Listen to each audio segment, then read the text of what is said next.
Welcome to the podcast series showcasing the winners of the 2024 Dyslexia Canada Educational Excellence Awards. We established this award to honor the outstanding contributions of individuals nationwide who work tirelessly to advance core pillars of Dyslexia Canada's mission, ensuring that all Canadian children have access to universal early screening and evidence-based, systematic, explicit foundational reading instruction.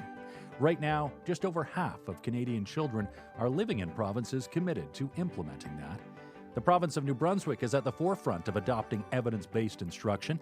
Last September, New Brunswick initiated the implementation of a new literacy curriculum centered on foundational skills and introduced a new province-wide assessment for kindergarten to grade 2 students. In this episode, we have the privilege of speaking with Charles MacTavish, an educator at Geary Elementary Community School who has been actively involved in this transformative process, supporting both students and colleagues alike. He's a recipient of the 2024 Dyslexia Canada Educational Excellence Awards. Congratulations, Charles. And you were nominated for this award by the mother of a former student. How's that make you feel? To be recognized by the mother of a former student really makes you feel honored to know that they acknowledge the hard work you put in and that they can see the impact it has had on their child and the community. I know as teachers, we get those special moments during the run of a day when a child gets excited about mastering or improving on his skill. And those are the reasons we keep doing what we do. But it does feel really nice knowing that someone outside of the school took the time to acknowledge the work that I've done. And I know in this particular case, I had their child when we had a lot of those COVID lockdowns, so school was kind of off and on. And then during that particular year, there was a period of time when we were still working in the school, but children were not permitted.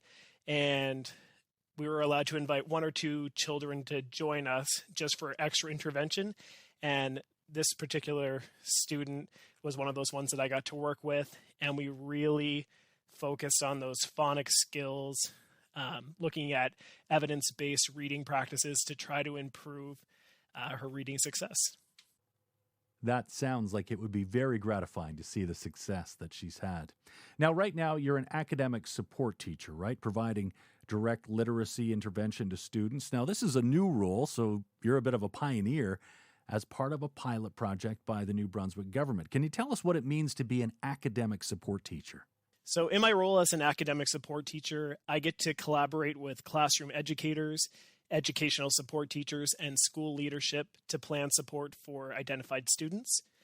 I also get to work alongside educators to provide direct individual instruction whenever learners are at school. I'm responsible for supporting Tier 1 and Tier 2 classroom instructions and interventions. And another big part of my job is collecting data to develop and maintain accurate learner profiles. I'm pretty lucky because I get to work in classrooms with educators, co-teaching, co-planning, and supporting effective practices to address student learning needs in reading and numeracy. And I use co-teaching, peer-to-peer learning, and collaboration as part of professional learning communities to facilitate information and to work with teachers, classes, and students. And I know when we kind of look at all that, we think, well, what exactly does your workday look like?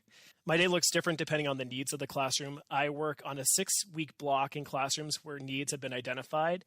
In some rooms, I may offer intervention to small groups. In some rooms, I co-teach and help keep data on student achievement. So how long have you actually been doing this? This is the first year for it. So I just started in September. Wow. Okay. So this really is very fresh then.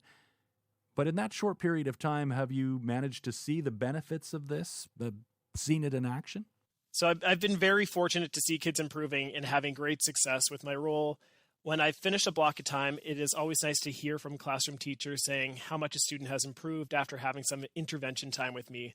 When a teacher tells me how a student's now offering to share or answer questions in class, it's a very gratifying moment knowing that you have played a part in their academic success and have helped them gain confidence in their learning. It really sounds like that's probably why you got into this profession to begin with. Now, in the fall of 2021, you were asked to pilot the New Brunswick Building Blocks of Literacy curriculum. How was that? When the Building Blocks of Literacy curriculum was first introduced, it felt honestly like a big change because it was very different from how I was taught to do literacy previously, including what I've learned in university. So we were fortunate that the government put together a great professional learning that we had to complete all about the building blocks of reading with resources that we could use to support instruction in our classroom.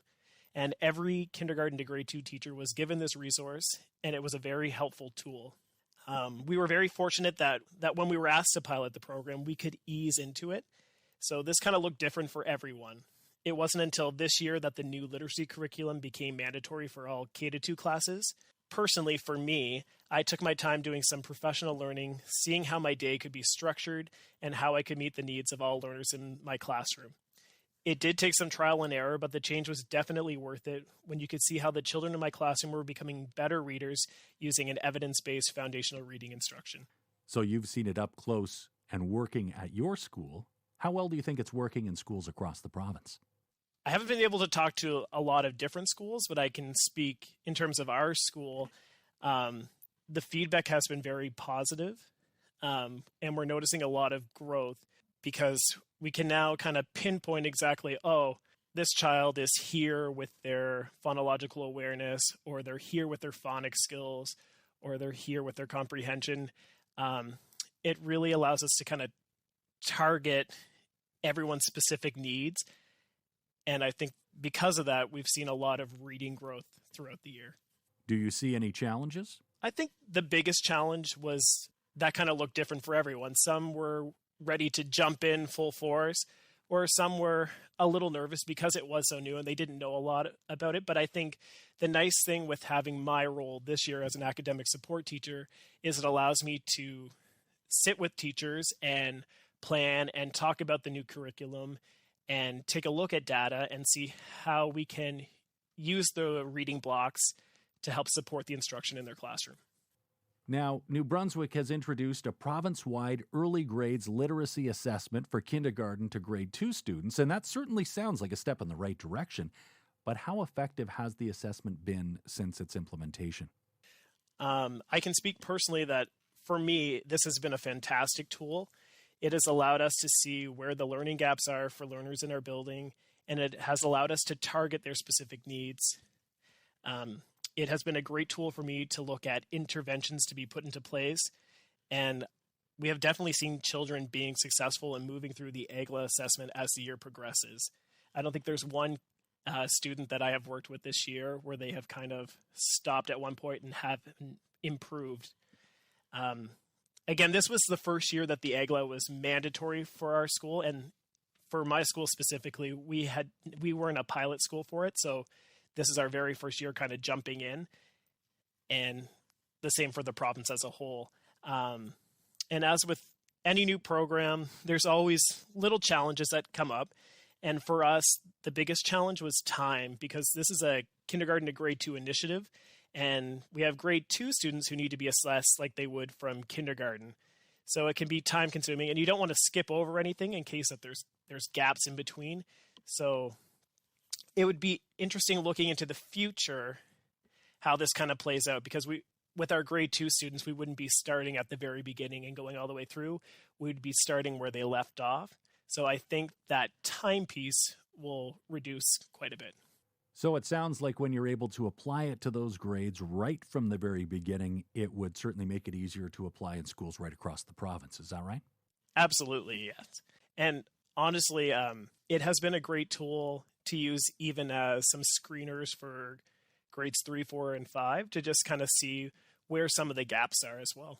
When you first started to take a look at the concept, this style of teaching, did you have high expectations? That's a great question. I think personally, I knew that this approach was up and coming because I follow a lot of different blogs online, and specifically in the United States, this was kind of a big movement. So I had been reading up a little bit about it, and it sounded really quite nice. I often thought, well, how could I apply that to what we have in place here? And then when it was introduced as the building blocks of reading, I thought, you know what, this is the moment to kind of jump in and give it a try. And ultimately, I think it was the right decision because when we think of the parent that nominated me for the award, this was something that really stood out for her, and she was really excited for her child to have exposure. And I think we can tell just from her response that it was a great success. Are there any downsides to it? For instance, the length of time that it takes to assess a child. I think, honestly, that's just because we're starting from the very beginning. If this was in place from kindergarten, which it will be starting this year, I think it'll be a lot easier for a classroom teacher to do these little assessments quickly, because it's just a quick little question, usually with 5 quick questions to ask. And it's something that you can very easily do if you are working with students at a back table, or you're getting kids to line up and you just want to pull one to come over and answer a quick question.